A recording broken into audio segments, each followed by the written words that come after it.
Hello students, now we are doing exercises of Unit 1, that is Education and Humanity. The title of the lesson is Education First. Turn to page number 7 of your book. First exercise, Ways with Words. Find the words from the text which mean the following. A messenger or representative, especially one on a diplomatic mission. Answer, envoy. B, the state or quality of being worthy of honor or respect. Answer, honorable.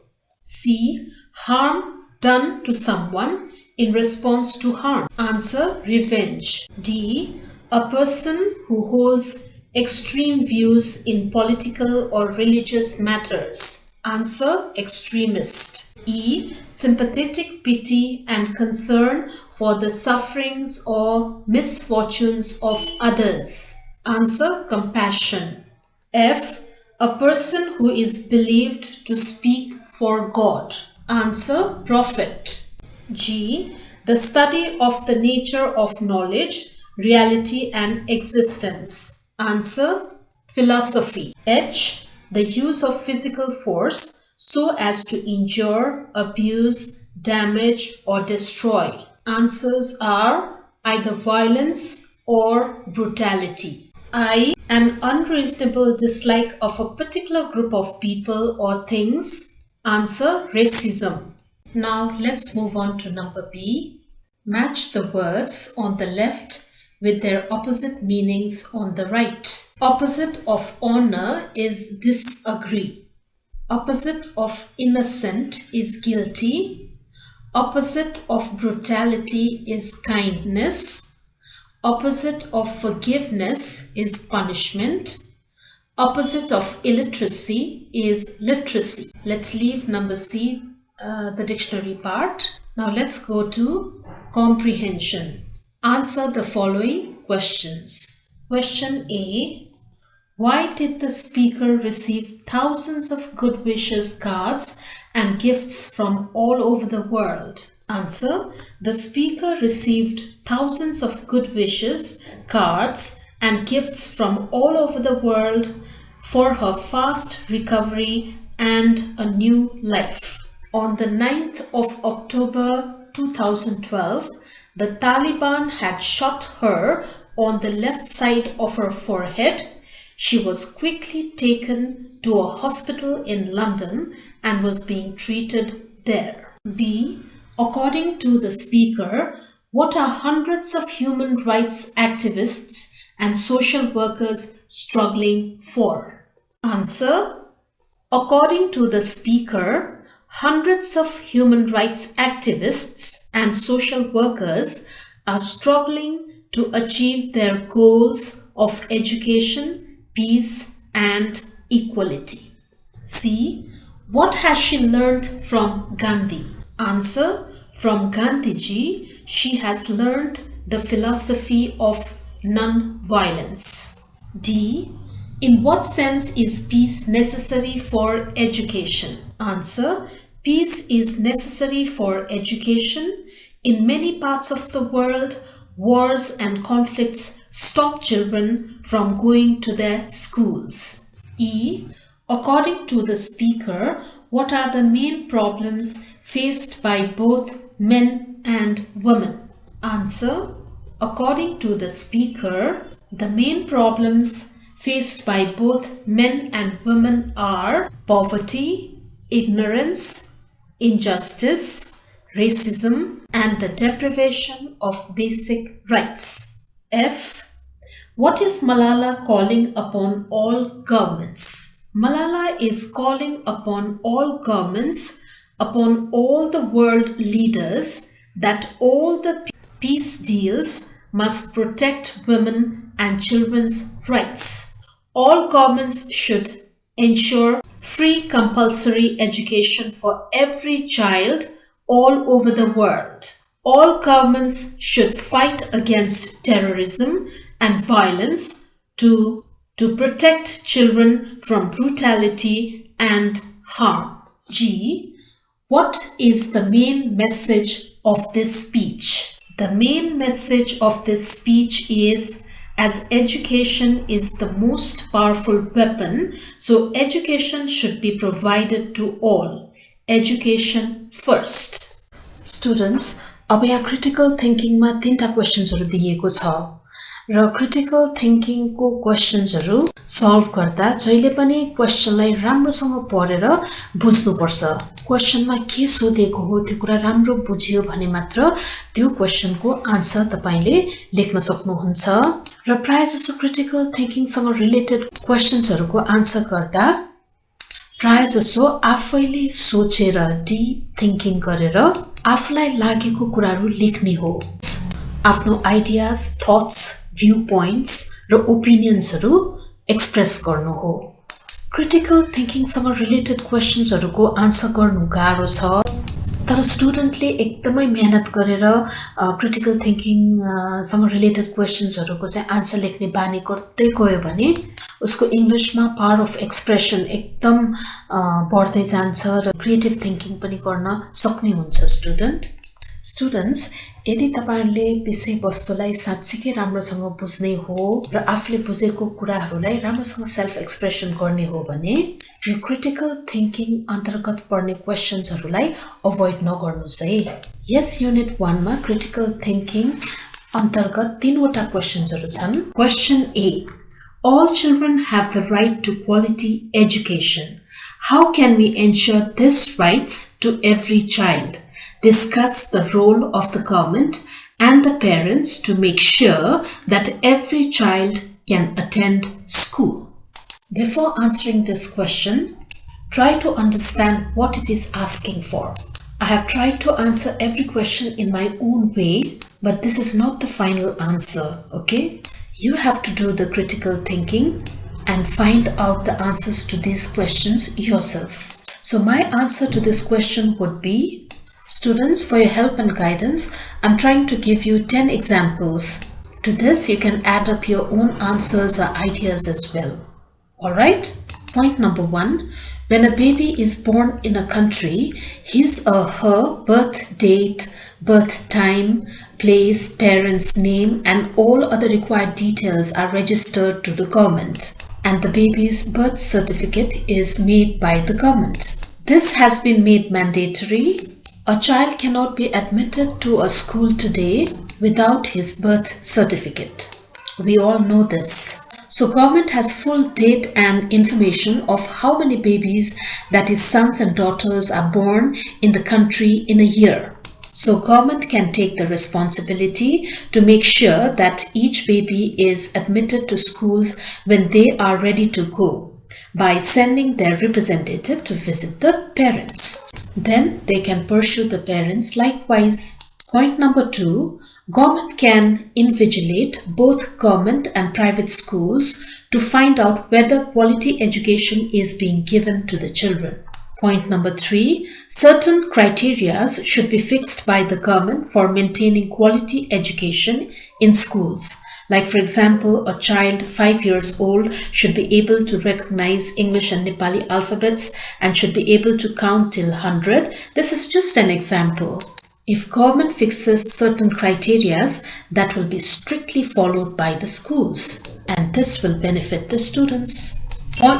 Point number 4, if basic level education is made free by the government, parents from poor economic background would be highly encouraged to send their children to school.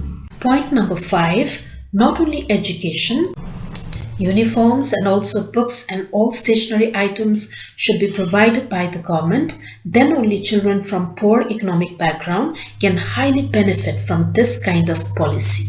Point number 6, government should take strict action to the parents if they are found not sending their children to school after they have become 5 years old. Point number 7, small children should not be made to do household chores or any other labor works such as carrying loads, working in restaurants, working in fields, etc. People should be taken legal actions for child laborers. Point number 8, Counseling classes should be given to parents regarding the right age to send children to school and the importance of education for every child. Point number 9. Awareness programs should be conducted in the society regarding the equalness of a son and a daughter. And point number 10, sons and daughters are equally important and they should be equally treated in the family. We can enhance this idea through movies, documentaries, and examples in our society. Next question B is, do you think that there is still discrimination between sons and daughters in terms of providing education in our country? What strategies do you suggest to overcome such discrimination against girls? My suggestive answer to this would be, yes, I do think that there is still a discrimination between sons and daughters in terms of providing education in our country, not so much as before, but in some uneducated and traditional conservative families, we still find it. I can suggest 2 of the strategies to overcome such discrimination against girls. Students, here I'm giving only 2 of my examples. You also have to work hard and come up with your ideas as well, okay? Number 1, government should carry out a research in this field, collecting primary data from families on how and where they are educating their children so that the real facts come into highlight. Number 2, we can influence and motivate the parents to treat their sons and daughters equally with the help of good movies and documentaries. Now another question, that is C. A Chinese philosopher Confucius said, if your plan is for 1 year, plant rice. If your plan is for 10 years, plant trees. If your plan is for 100 years, educate children. What is the meaning of this saying? Elaborate this with examples. If your plan is for 100 years, educate children. This means that once your children are well educated, they will become independent and an earning member of society. Once they complete their education, they will go to the job world, either in their own motherland or abroad, and will start earning a living. Then they will get married and will be settled in life. When they will have children, as they are well educated, they know the value of education. So they will definitely educate their children in best schools of the society. No one will have to teach them all this. Thus, they will ready the upcoming generation. So your 25 years after marriage, you plan so well. And then you will have 50 more of your age with your children well planned if you educate them, and 25 more years of your grandchildren when your children will educate them. Thus, by educating your children well, you are planning for 100 years till the learning age of your grandchildren. This is like giving a good future to your children and your grandchildren. This will continue generation after generation, but why not start from your time? Now you have another section, and that is creative writing. In this section, you will get questions in which you have to write something from your experience, your personal experience, or let's say from your life. And in some, you have to express your creative ideas, thoughts, feelings, viewpoints, or opinions. Okay, question A. Recall your school days. Write in 3 paragraphs of an event that you always remember. यसमा मैले example दिनको निम्ति मेरो आफ्नै school लाइफको बारेमा एउटा सानो इभेन्टलाई 3टा प्याराग्राफमा बाँडेर लेखेकी छु, जुन यस प्रकार छन्. My school days, first paragraph. My school days were wonderful. I enjoyed going to school from my early years. I still remember those cold and misty nursery school days when I used to go to school wearing a full sleeves white shirt, navy blue pleated frock, navy blue cardigan, and the blazer on top, wearing a tie, full-length socks, and a buckle shoes. I wonder how a small, plump little girl managed with all these attire just to protect her from the cold weather. Now paragraph 2. At the first bell, we had to gather in the central tennis court where we used to be served a glass of hot milk in a plastic glass. I really used to hate this drink, which smelled so much of plastic and less of milk. But there used to be so many teachers moving around to see that the children finished off their every drop of milk from their glass. Now paragraph 3, or my last paragraph. I used to think it was my lucky day when I managed to hide in the crowd and slowly crawl away from the crowd towards the tap area where I could quickly empty my glass into the sink and open the tap water to the full, then hurriedly return my glass to the glass holder tray. Then I would run speedily into my classroom. I can never forget this cleverness I performed at the age of 4. So I love to recall my school days. They were simply wonderful. यसरी 3 paragraphs भनेपछि आफ्नो content अथवा आर्टिकललाई 3टा प्याराग्राफमा बाँडेर सकाउने. यो त भयो personal एक्सपिरियन्सको बारेमा लेख्नु पर्ने question. अब अर्को क्वेशन छ, question B. Education empowers a person. Elaborate this statement giving examples of your personal experience. हुन त यो क्वेशनमा पनि पर्सनल एक्सपिरियन्स दिनुपर्छ हैन कि एजुकेशनले तपाईलाई कसरी एम्पावर गर्यो अथवा तपाईलाई कसरी पावरफुल बनायो भनेर लेख्नुपर्ने हुन्छ हैन. तर मैले यसमा जनरली आन्सर गरेको छु. त्यसलाई तपाईले पर्सनली पनि कन्भर्ट गर्न सक्नुहुन्छ. जनरल के आइडियाज दिनको लागि मात्रै. Education empowers a person. Education not only gives you knowledge, but it also teaches you the required skills in the field you choose to work, thus making you able to earn a living. When you can earn money to live, you are already powerful. Idea number 2. No one can cheat an educated person when the person visits the doctor and when the doctor prescribes some medicine. An educated person will check what kind of medicine the doctor has prescribed him. He will not take the medicine unless he thinks it is necessary for him.